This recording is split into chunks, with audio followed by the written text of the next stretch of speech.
जय हिंद दोस्तों। आज हम बात कर रहे हैं chemical reaction and equations chapter number 1 of class 10th NCERT syllabus से। और इस चैप्टर को हम 2 या 3 वीडियो में कंप्लीट करेंगे। पूरे लेसन को हमने कवर किया है, लेकिन इसके 3 पार्ट्स हमने इसलिए रखे हैं ताकि इजी से बच्चों को समझ में आ सके और बच्चे एक ही वीडियो को बहुत लंबे समय तक देखने से ऊब भी जाते हैं और कंटेंट जो है डिलीवरी मुश्किल हो जाती है। आज हम बात कर रहे हैं फर्स्ट पार्ट में बात करेंगे कुछ स्पेशल चीज़ों की जो आपने अभी तक शायद नहीं पढ़ी होंगी। बहुत सी ऐसी चीज़ें नहीं पढ़ी होंगी, नई चीज़ें जानेंगे, नई नॉलेज आप लेकर जाएंगे और ऐसी चीज़ें पढ़ेंगे जो पहले तो नहीं पढ़ी हुई हैं लेकिन आगे आने वाले समय में आपके बहुत काम आएंगी।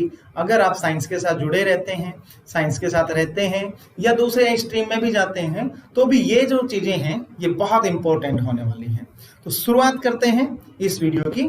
सबसे पहले हम देखते हैं जैसा कि चैप्टर का टाइटल दिया गया है केमिकल रिएक्शन एंड इक्वेशंस। तो केमिकल रिएक्शन और इक्वेशन को समझने से पहले हम आते हैं सबसे पहले चेंजेस के बारे में। So there are 2 types of changes, we see only 2 types changes are there. All the changes are calculated or we can say divided into 2 parts, that is one chemical changes and the another one is physical changes. So इससे पहले कि हम chemical changes आए और chemical reactions की बात करें, हम पहले समझते हैं what are the physical changes.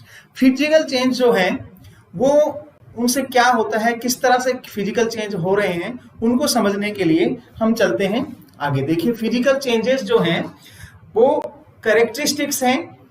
अगर मैटर के कैरेक्टरिस्टिक्स में कोई चेंज आता है तो उन्हें हम कहते हैं फिजिकल चेंजेस। कौन से कैरेक्टरिस्टिक्स? फिजिकल प्रॉपर्टी में। एक मैटर की अगर फिजिकल प्रॉपर्टी में कोई चेंज आते हैं तो उनको हम कहते हैं उसके फिजिकल चेंज के कैलकुलेट करते हैं।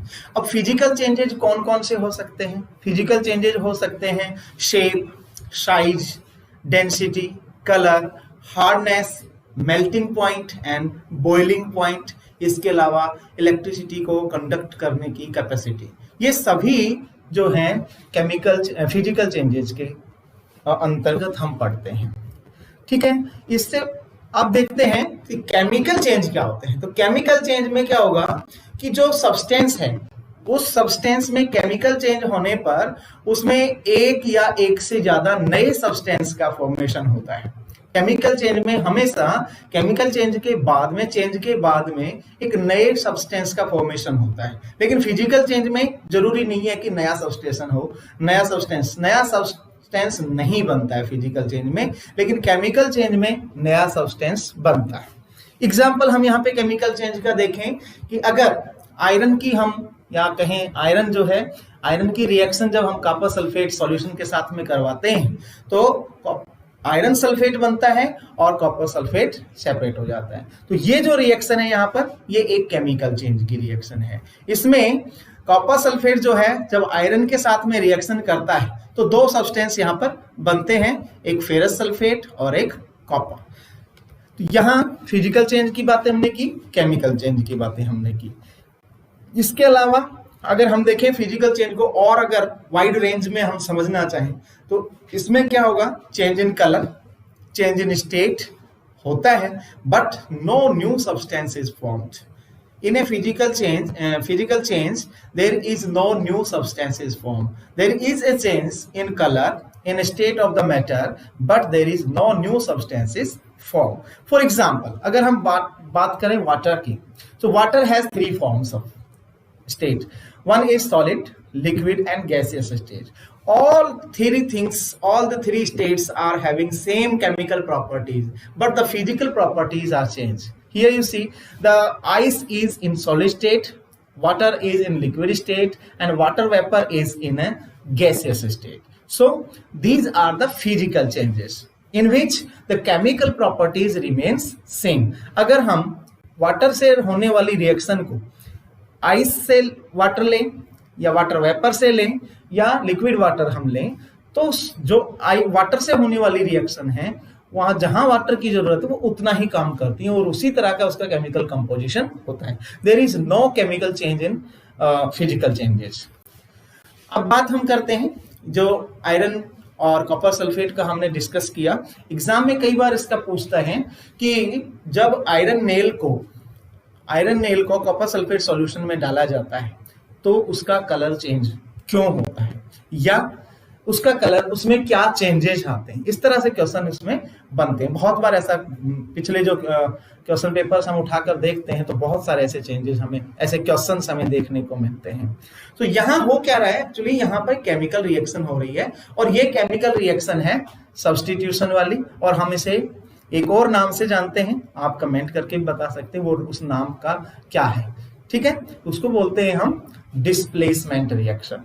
तो डिस्प्लेस यहाँ पर हो रहा है कॉपर सल्फेट सॉल्यूशन में। जब हम आयरन नेल डालते हैं तो आयरन जो है चूंकि ज्यादा रिएक्टिव है कॉपर से, इसलिए कॉपर को डिस्प्लेस करता है और आयरन जो है उसकी जगह ले लेता है, इसलिए जो सॉल्यूशन है उसका कलर चेंज हो जाता है।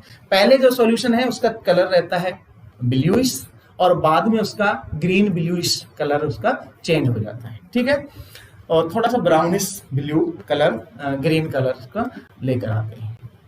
इसके बाद हम बात करते हैं कि अगर हमें देखना है कि केमिकल चेंज हुआ है या नहीं हुआ है, तो केमिकल चेंज को ऑब्जर्वेशन करने के लिए कौन से ऐसे पॉइंट्स हैं जिन पर हमें ध्यान देना चाहिए।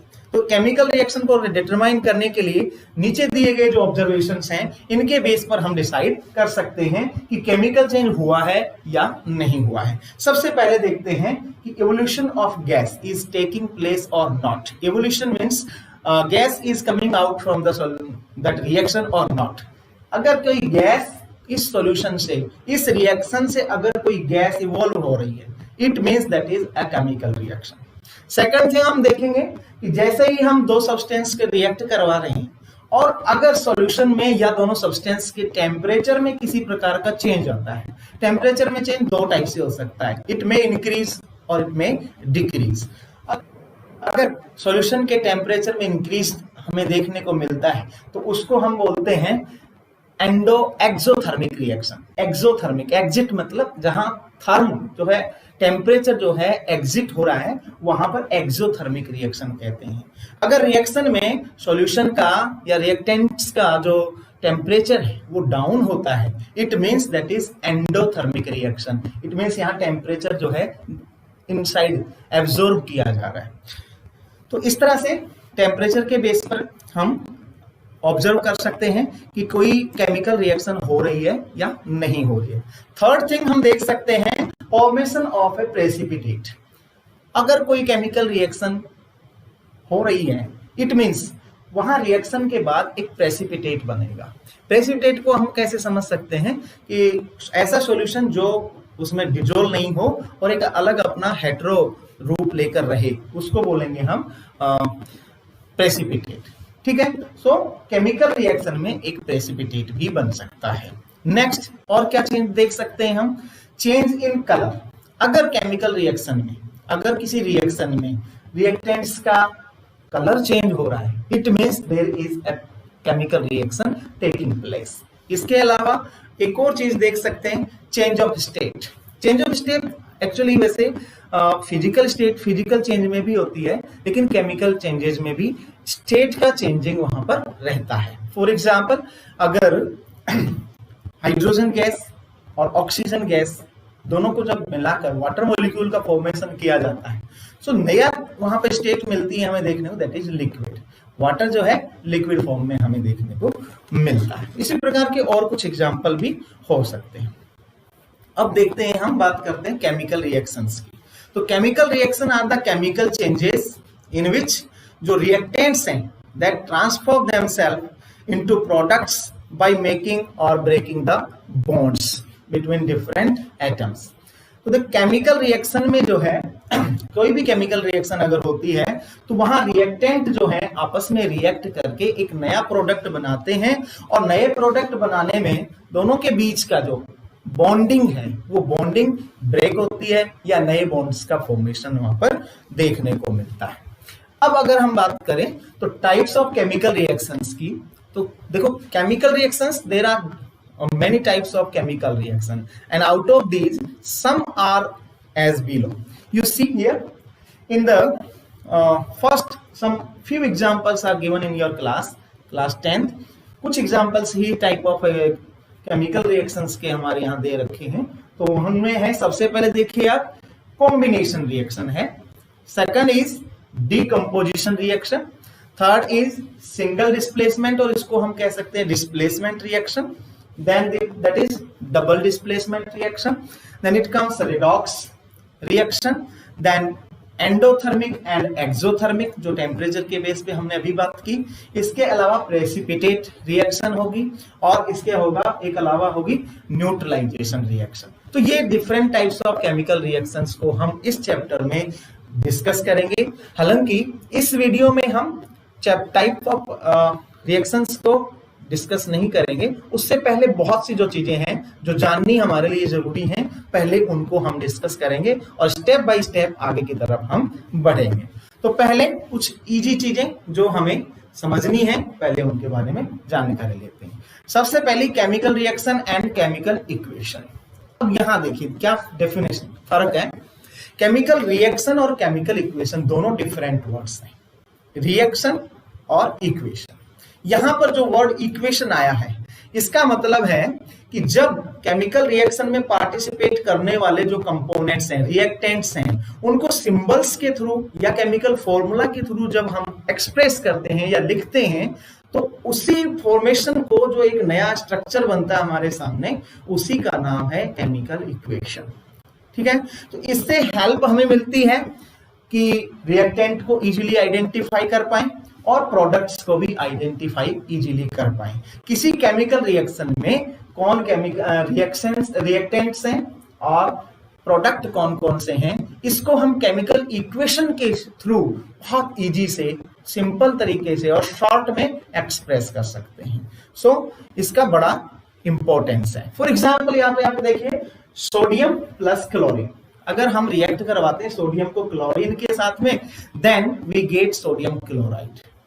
अब ये जो वर्ड हमने लिखे सोडियम, SODIUM, तो एक लॉन्ग वर्ड हमारे सामने निकल कर आया। इसके बाद क्लोरीन, इसमें भी बहुत सारे लेटर्स हमें लिखने पड़े। उसके बाद जो प्रोडक्ट हमारे पास आ रहा है दैट इज सोडियम क्लोराइड, इसको भी लिखने में lots of letters we have to use.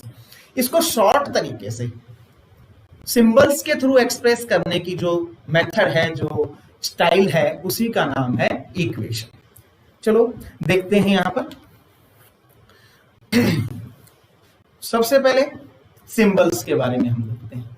Symbol क्या है? सिंबल एक कोड है जो किसी केमिकल को या किसी एलिमेंट को एक्सप्रेस करता है। हर एलिमेंट का एक यूनिक लेटर के थ्रू, एक लेटर के थ्रू या ग्रुप ऑफ लेटर के थ्रू हर एलिमेंट को यूनिक तरीके से एक्सप्रेस किया जाता है और वो उसकी एब्रीवेटेड फॉर्म होती है।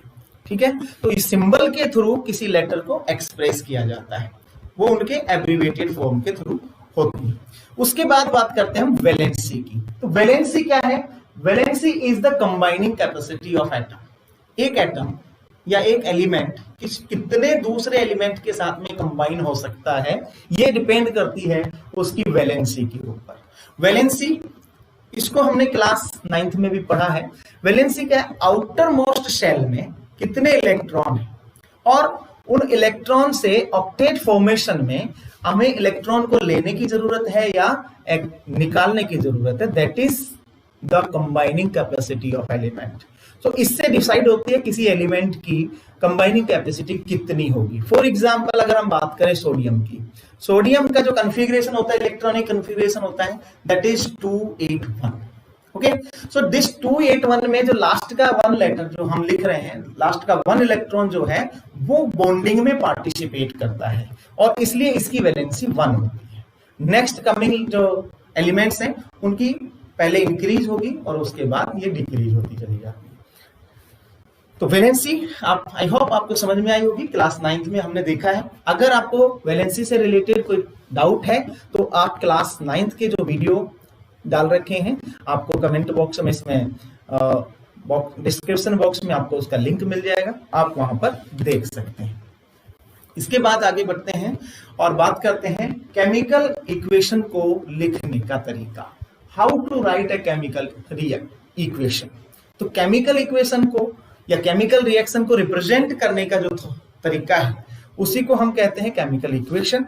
और इसको लिखने के लिए कुछ चीजों का, कुछ लॉज का, कुछ फॉर्मूलाज का हमें फॉलो करना पड़ेगा और उन रूल्स एंड रेगुलेशन के बीच में रहकर हमें इनको लिखने का तरीका सीखना। तो हम यहाँ सीखेंगे कि कैसे किसी केमिकल इक्वेशन को हम, कैसे किसी केमिकल रिएक्शन को इक्वेशन के थ्रू लिख सकते हैं। यहाँ पर एक एग्जाम्पल दिया गया है, यहाँ है जिंक, और जिंक के ब्रैकेट में आपको यहाँ देखने को मिल रहा है S, S means solid state में। तो जिंक जो एलिमेंट है वो लिया है सॉलिड स्टेट में। Then second one is dilute H2SO4, जैसे कि इसको बोलेंगे सल्फ्यूरिक एसिड, ये डाइल्यूट है। ओके, ये दोनों हैं रिएक्टेंट, ये दोनों रिएक्ट हैं, इस रिएक्शन में ये दोनों रिएक्शन करेंगे, रिएक्ट करेंगे एक दूसरे के साथ। उसके बाद प्रोडक्ट बनेगा, और प्रोडक्ट में आप देख रहे हैं बन रहा है zinc sulphate, that is ZnSO4। ये जिंक सल्फेट बना है, ब्रैकेट में जो एक्वस लिखा है मीन्स वो वाटर में सॉल्यूशन है उसका। और H2 के साथ में आपने जो ये अप साइड एरो मार्क आप देख रहे हैं, that is evolution of gas, यानी कि यहां से गैस निकल रही है। इस चीज को हम आगे भी देखेंगे, जब मेटल्स और नॉन मेटल्स में पढ़ेंगे तब भी आपको ये चीज, ये रिएक्शन जो है देखने को मिलेगी। और ये जो निकल रही है हाइड्रोजन गैस, इवोल्व हो रही है, ये एक सिंबॉलिक रिएक्शन है जिसे आप आगे बढ़ेंगे, अभी मैं यहाँ पर उसका जिक्र नहीं करना चाहूंगा। चलिए आगे बात करते हैं हम। किसी केमिकल इक्वेशन को हमने लिख तो दिया, लेकिन लिखने से होगा क्या कि उसके नंबर ऑफ एलिमेंट्स इक्वल होने चाहिए बोथ साइड में, number of atoms both side में इक्वल होने चाहिए। इसमें अगर बैलेंसिंग नहीं है तो उसको हम अनबैलेंस्ड इक्वेशन कहेंगे। और अगर number of atoms in the reactants and in the products are equal in number, then it is a balanced chemical equation. और इसको बैलेंस करने का तरीका भी है। तो ठीक है, पहले उससे बात करते हैं हम कंजर्वेशन ऑफ मास। जो भी केमिकल रिएक्शन होगी वो एक थ्योरी पर काम करती है, उसके पीछे जो थ्योरी क्लास 9th में आपने फर्स्ट चैप्टर में पढ़ा होगा कि कंजर्वेशन ऑफ मास का क्या होगा। Conservation of mass is that in a chemical reaction mass never means समाप्त भी नहीं होता है और जनरेट भी नहीं हो सकता है। मास जितना है वो केमिकल रिएक्शन का टोटल जो मास है वो सेम ही रहना है। रिएक्टेंट का total mass will be equal to the total mass of products. दोनों को इसी को कंजर्वेशन ऑफ मास के लॉ के साथ हमने डिस्कस किया है क्लास 9th में। ठीक है, so the total mass of product form in a chemical reaction is equal to the total mass of the reactants. ये यहां पर law of conservation of mass में आता है। ठीक है, so no atom can be created और destroyed in a chemical reaction. कोई भी केमिकल रिएक्शन लें, उसमें नया कोई जो एटम उसमें पार्टिसिपेट कर रहे हैं उस एटम को हम डिस्ट्रॉय नहीं कर सकते और ना ही कोई नया एटम उसमें ऐड किया जा सकता। जैसा कि अभी हमने जो पिछली इक्वेशन में देखा, जैसे जिंक और hydrogen sulphide means sulphuric acid की जो रिएक्शन है, अब जिंक की जगह इस रिएक्शन में आयरन नहीं आ सकता क्योंकि जो रिएक्टेंट्स हैं उनमें आयरन नहीं है। तो प्रोडक्ट वही बनेंगे जो रिएक्टेंट्स में पार्टिसिपेट कर रहे हैं। बिना रिएक्टेंट में पार्टिसिपेट किए प्रोडक्ट में नया एलिमेंट ऐड नहीं हो सकता। तो इसे हम कह सकते हैं कि जब रिएक्शन कोई भी हो रही है तो रिएक्शन में जो मास है वो ना तो क्रिएट किया जा सकता है और ना उसे डिस्ट्रॉय किया जा सकता है। यही है law of conservation of mass. What is a chemical reaction equation? अब केमिकल इक्वेशन क्या है, इसको कैसे हम लिखेंगे, इसको देखेंगे। The chemical equation in which the number of atoms of each element in the reactant side is equal to the product side is called the balanced equation reaction.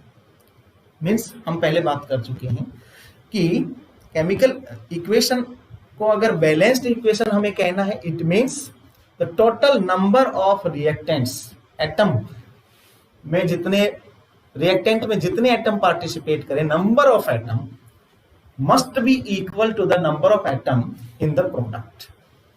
तो हम कह सकते हैं कि रिएक्टेंट और प्रोडक्ट के total number of atoms must be equal. So ऐसी अगर कोई इक्वेशन है तो उसको हम कहते हैं बैलेंस्ड इक्वेशन, और अगर इस तरह से नहीं है तो उसे हम बैलेंस्ड इक्वेशन नहीं कह सकते। अब किसी भी केमिकल इक्वेशन को बैलेंस करने के लिए कुछ स्टेप्स की जरूरत होती है। एकदम से हम नहीं कर सकते उसे कि एकदम से हमने लिखा और बैलेंस हो गई। नो, इट टेक्स टाइम, और उसके कुछ सर्टेन लॉज हैं। उन लॉज को, उन रूल्स को फॉलो करना है हमें, तभी ही हमें समझ में आएगा कि किस तरह से हम कैसे किसी केमिकल रिएक्शन को बैलेंस कर सकते हैं। सबसे पहला तो जो एक मेथड है that is hit and trial method. बिल्कुल सिंपल है, आप करके देखेंगे और जो नंबर डाल रहे हैं हम, अगर उससे इक्वेशन ही बैलेंस हो जाती है देन इट्स ओके। अगर नहीं होती है तो फिर दूसरे नंबर से ट्राई करते हैं, दूसरे से भी नहीं होता है तो हम तीसरा नंबर को ही सेलेक्ट करते हैं, और इस तरह से ट्रायल करते हैं और फिर उसको एरर को देखते हैं, फिर से हिट करते हैं। Hit and run trial method जो है उसके बेस पे हम इसको समझते हैं। लेकिन इसके साथ एक शॉर्टकट तरीका हम यहाँ पर लेकर आए हैं आपके लिए, इसको समझना है और थोड़ा ध्यान से। तो कैसे होगा कि जो इक्वेशन है उसमें हम रिएक्टेंट को और प्रोडक्ट्स को, उसको हम ग्रुप्स में डिवाइड कर देते हैं। For example in this reaction आप देख रहे हैं कि यहाँ पर हमने जो रिएक्टेंट, दो रिएक्टेंट है, यहाँ पर दोनों रिएक्टेंट को हमने ए और बी के थ्रू एक्सप्रेस किया है, और प्रोडक्ट भी दो हैं तो दोनों प्रोडक्ट को हमने सी और डी के थ्रू एक्सप्रेस किया है। अब ए और बी, सी और डी ये क्या है? ये नंबर ऑफ एटम्स है। ए जो है फर्स्ट में जो कैल्शियम कार्बोनेट है उसका टोटल नंबर है, कितने एटम हैं ये, कैल्शियम कार्बोनेट के कितने एटम हैं। एक्चुअली अगर हम देखें कैल्शियम कार्बोनेट में भी 3 टाइप्स ऑफ एटम्स हैं। ये एक मल्टी एटमिक मॉलिक्यूल है। तो यहाँ पर कैल्शियम का एक मॉलिक्यूल, एक एटम है, कार्बन का एक एटम है, और ऑक्सीजन के 3 एटम्स हैं। ये मिलके बना रहे हैं कैल्शियम कार्बोनेट का एक एटम, एक मॉलिक्यूल, सॉरी। अब इस मॉलिक्यूल में टोटल कितने मॉलिक्यूल पार्टिसिपेट करेंगे इस रिएक्शन में, वो हमने एक्सप्रेस किया है ए से। बी को इसी तरह से H3PO4 के रूप में, और उधर Ca3PO4 ट्वाइस लिखा है, और डी में हमने लिखा है H2CO3। ठीक है, अब इसको देखते हैं कैसे इसको बैलेंस किया जा सकता है। सबसे पहले हमने एक्सप्रेस किया कैल्शियम को। देखिए कैल्शियम को ए में, जो ए रिएक्टेंट है उसकी तरफ हम देखें, ध्यान दीजिए, ए की तरफ हम देख रहे हैं। ए में ए जो है वो सी है, कैल्शियम है, कैल्शियम Ca, उसको ए के साथ में रखा है। तो रिएक्टेंट में सिंगल है, और प्रोडक्ट में देखो Ca को कितने दिखा रखे, Ca3 लिखा है, इसलिए हमने इसको लिखा है 3C। क्या लिखा है? 3C। रिएक्टेंट में सिंगल है इसलिए ए के साथ में एक ही रखा है, और प्रोडक्ट में 3 रखे हैं तो 3C, उसी पार्ट में है वो, तो 3C उसको रखा है। देखो बहुत इजी है, ये बहुत आसानी से समझ में आएगा। इसी तरह से हमने C, कार्बन के नंबर को, जो कि ए में है, यहाँ फर्स्ट जो रिएक्टेंट है इसमें कार्बन है, तो कार्बन में यहाँ कितने हैं एटम? 1 एटम है। और दूसरी साइड में अगर हम देखें तो डी में यहाँ मिलता है कार्बन, तो इसके भी कितने एटम है? 1 ही एटम है, इसलिए हम यहाँ A is equal to D लिखा है कि ए में भी कार्बन का एक ही एटम है और डी में भी कार्बन का एक ही एटम है। चलिए अब रिएक्टेंट में बात करते हैं ऑक्सीजन की। तो ऑक्सीजन देखो 2 जगह है, ए में भी है और बी में भी है, तो दोनों को ऐड करके रखेंगे हम। सो ए में 3 एटम्स हैं ऑक्सीजन के, और बी में 4 एटम्स हैं, दोनों को हम ऐड कर रखेंगे 3A + 4B is equal to. उसके बाद जो प्रोडक्ट्स हैं, प्रोडक्ट्स में अगर हम देखें तो प्रोडक्ट्स में ऑक्सीजन जो है वो सी में है, तो सी में 8 एटम्स हैं इसके। देखिए ध्यान दीजिए, सी में 8 एटम्स हैं, ओ के साथ में 4 लगा है और ब्रैकेट में लगा करके 2 लगा रखा है, इट मींस 4 2 जा 8, ये 4 2 जा 8 हो जाता है। ठीक है, और डी में और है कार्बन, ऑक्सीजन सॉरी, तो यहाँ डी में 3 है, तो ये हो गए 3, तो तो टोटल हमारे पास 3a plus 4d is equal to 8c plus 3d आ जाता है। अब इसको और आगे समझे हम, हाइड्रोजन को देखिए, तो रिएक्टेंट्स में अगर हम हाइड्रोजन को देखते हैं तो सेकंड पार्ट में, यानी कि बी पार्ट में है ये, तो बी पार्ट में 3 एटम्स ऑफ हाइड्रोजन है, 3 एटम्स यहाँ पर हैं, और रिएक्टेंट मींस प्रोडक्ट में हाइड्रोजन जो है वो डी पार्ट में है, तो डी में इसके 2 मॉलिक्यूल्स हैं, 2 एटम हैं, तो 3b is equal to 2d यहाँ पर हम इसको लिखेंगे। इसके बाद p के एटम्स के नंबर देखते हैं हम, तो p के एटम जो है रिएक्टेंट साइड में b पार्ट में है, और b में कितने हैं, सिंगल एटम है। और अगर हम बात करें प्रोडक्ट साइड में, तो वहां p के 2 हैं, क्योंकि होल ब्रैकेट लगा के बाहर 2 लिखा, इट मींस 2 है, तो p के जो है 2 एटम्स हैं यहाँ, तो हम यहाँ पे लिखेंगे b is equal to 2c। अब हम हिट और ट्रायल मेथड यहाँ पर भी यूज करेंगे। सबसे पहले हम देखते हैं कि किसको हम इक्वल करें। C जो है हम करके देख रहे हैं, यहाँ पर एक एग्जाम्पल लिया है, आप अपने तरीके से दूसरे तरीके से भी कर सकते हैं, और यहाँ पे भी हिट एंड ट्रायल मेथड ही रहेगा, ठीक है, लेकिन ये थोड़ा सा सिस्टमेटिक हो जाएगा, आपको मिस्टेक होने के चांसेस कम हो जाएंगे। यहाँ देखें, हमने वैल्यू ले ली है, C की वैल्यू ले ली हमने 1 C की वैल्यू 1 लेने से अब आप शुरू से चलिए ऊपर से, A is equal to 3C, A is equal to 3C, it means what, कि C की वैल्यू अगर हमने 1 ली तो 3C मीन्स वैल्यू हो जाएगी 3, so 3 that is equal to A।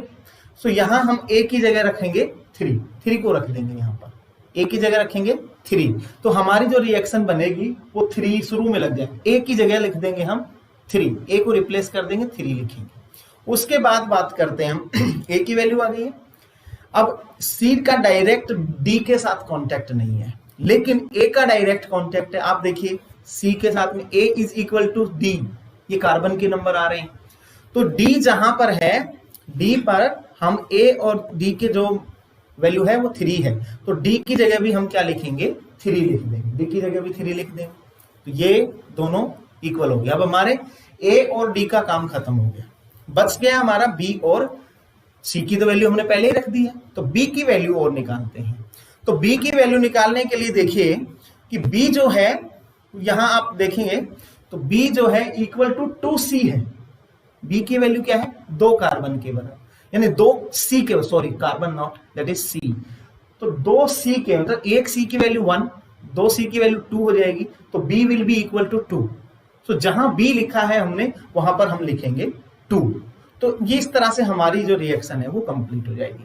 तो हमारा जो बनेगी रिएक्शन वो बनेगी 3CaCO3 plus 2S3PO4 is equal to, इधर Ca में C जो है वो तो 1 ही लिखा था हमने, इसलिए इस यहाँ पर 1 ही रहेगा, Ca3PO4 bracket twice plus D की वैल्यू हमारी A के इक्वल रही है, इसलिए इसकी वैल्यू आ जाएगी 3, दैट इज 3H2CO3। इस तरह से ही हमारा रिएक्शन जो है वो सेटिस्फाई हो जाती है, बैलेंस हो जाती है। थोड़ा सा लगेगा कि थोड़ा लंबा है प्रोसेस, 2 बार 3 बार आप वीडियो को सुन सकते हैं, यहाँ पे स्क्रीनशॉट लेकर भी इसको रिवाइज कर सकते हैं, और रिवाइज करके आप दूसरी रिएक्शन में इसको अप्लाई करके देखें, और ये प्रैक्टिस से ही आप इसको पूरी तरह से समझ पाएंगे। अगर फिर भी आपको इसमें कहीं प्रॉब्लम आती है तो आप कमेंट करके बताएं, हम आपको एक और दूसरा तरीका इसका लेकर आएंगे आपके लिए।